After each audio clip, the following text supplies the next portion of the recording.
যা, আজকে তো আমার মাথায় হাত পড়ে গেল। প্রায় রাত 12টা বাজে, 12টা প্রায় ক্রসও করে গেছে। সেই সময় রাত জেগে হচ্ছে এখন আমি এই যে বাবুর জন্য এখন আমি বাড়ি তৈরি করে দিচ্ছি। আর আজকে আমার সত্যি বন্ধুরা একেবারে মাথায় হাত পড়ে গেছে। শরীরের নানা ধরনের সমস্যার সম্মুখীন হতে হচ্ছে প্রেগনেন্সি টাইমে ছেলের জন্য বানাতে গিয়ে।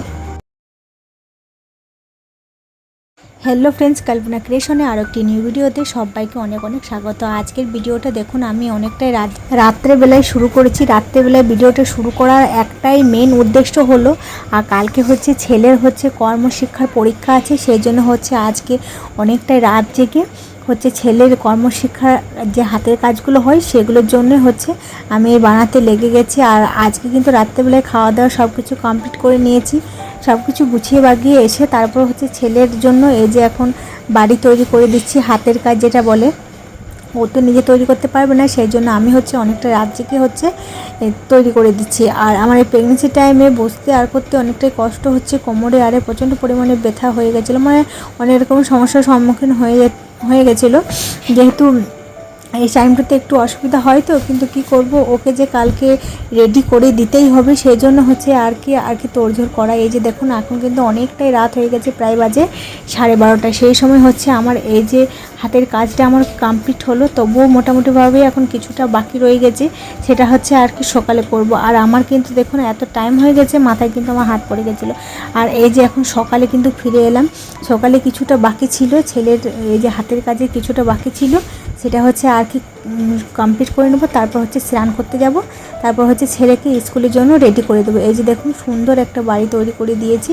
এই দেখুন, এখন এই কাজটা এখনও কিছুটা বাকি আছে, যেগুলো ছোট ছোট সিঁড়ির ধাপের মতো করতে হবে, সেগুলো বাকি আছে। এই যে দেখুন, এখন কিন্তু আমি বসে পড়েছি, আর এগুলো আমি এখন কমপ্লিট করে নিই। তো সকাল সকাল উঠে রান্নাবান্না করে তারপর এই যে এখন কমপ্লিট করতে লেগে গেছি। এখন কমপ্লিট করা হয়ে যাবে, তারপর আমি স্নান করতে চলে যাব। তো এখন স্নান করে যাওয়ার আগে ছেলের জন্য এই যে এখন ছেলের জন্য এখন সমস্ত কিছু রেডি করে দিয়েছি। জামা প্যান্ট ক্রিম যেগুলো আর কি দরকার লাগে, সেগুলো ছেলের জন্য সমস্ত কিছু রেডি করে দিলাম। তারপর স্নান করে এসে ছেলেকে আমি রেডি করিয়ে নেব।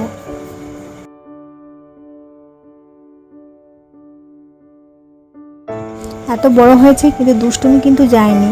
এই প্রেগনেন্সি চলাকালীন সমস্ত দিক থেকে সব দিকে আমার অসুবিধা হয়ে যাচ্ছে। অসুবিধা বলতে ঘরের কাজ, ফির ছেলে সামলানো, ফির নিজের শরীরের একটু অসুবিধা, সমস্ত কিছু দেখতে গেলে সমস্ত কিছু সামলাতে হচ্ছে। কি করব, একা হাতে সংসারে সমস্ত কিছু নিজেকেই সামলাতে হচ্ছে। যাই হোক, এখন ছেলেকে রেডি করিয়ে দিচ্ছি, মোটামুটিভাবে ওকে রেডি করিয়ে দিলাম। এখন ওকে খাবার দিয়ে দেবো। খাবার দিয়ে তারপর ওকে স্কুলে পাঠিয়ে দিলে আরও বাদবাকি কাজগুলো আমার ঘরে সব কমপ্লিট হবে। আর ওর জন্য যে কর্মশিক্ষার কাজটা করলাম বন্ধুরা, অনেকটা রাত জেগে করেছি বলে পেটে কিন্তু আমার প্রচণ্ড পরিমাণে সকালবেলাতে ব্যথা হয়ে গেছিলো। তো তবুও তাও একটু শুয়েছিলাম, তারপরে ব্যথাটা কমলো। তারপর আবার কন্টিনিউ ওর কাজটার জন্য লেগে গেছিলাম। তারপর ওকে এক তরকারি ভাত করে দিলাম, ডিমে আলুতে একটা ঝোল করে দিয়েছিলাম, সিম্পল খাবার। সেটা খেয়ে আর কি স্কুল চলে যাবে। কেন আমি ওই যে ওর হাতের কাজটা বানাতে গেলাম না, তো সেই জন্য আর কি বেশি কিছু রান্না করতে পারলাম না। ডিমে আলুতে ঝোল করে দিলাম, সেটাই খেয়ে আর কি চলে যাবে। চলো, ছেলে কিন্তু এখন খাবার দাবার খেয়ে নিয়েছে। আর এই যে এখন ও রেডি হয়ে এখন কিন্তু এই যে বেরিয়ে পড়বে।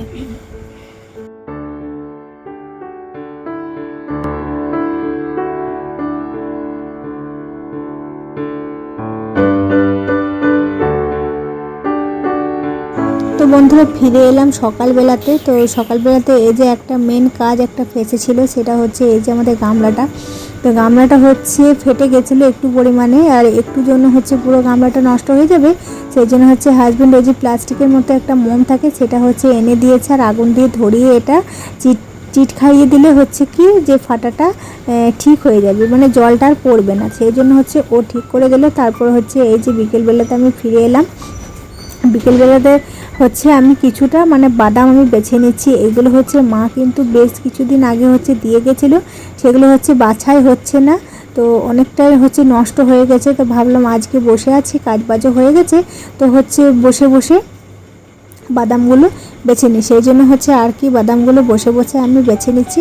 আর ওইদিকে ছেলে টিউশন থেকে চলে এসেছে, ছেলে একটা সুন্দর একটা ছবি আঁকছে, সেই ভিডিওটা হচ্ছে আর কি আপনাদের সাথে শেয়ার করব।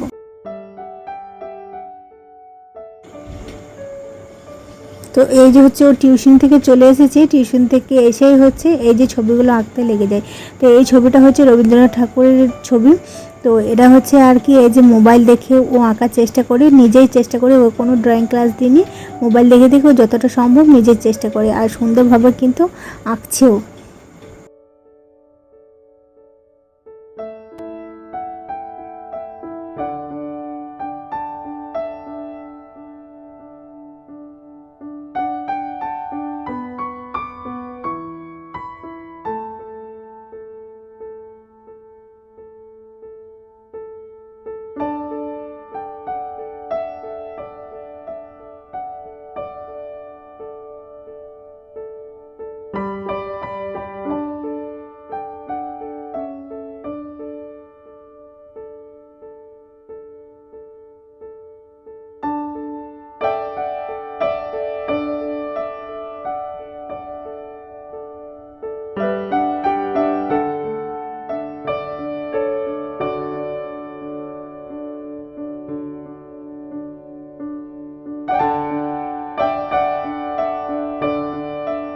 তো ফ্রেন্ডস, ভিডিওটা আমি এখানে এন্ড করছি। ভালো লেগে থাকলে অবশ্যই লাইক কমেন্ট করে আমার সাথে থাকবেন, পাশে থাকবেন। দেখা হবে নেক্সট একটা ভিডিওর সাথে। তো বন্ধুরা, এখনকার মতন টাটা।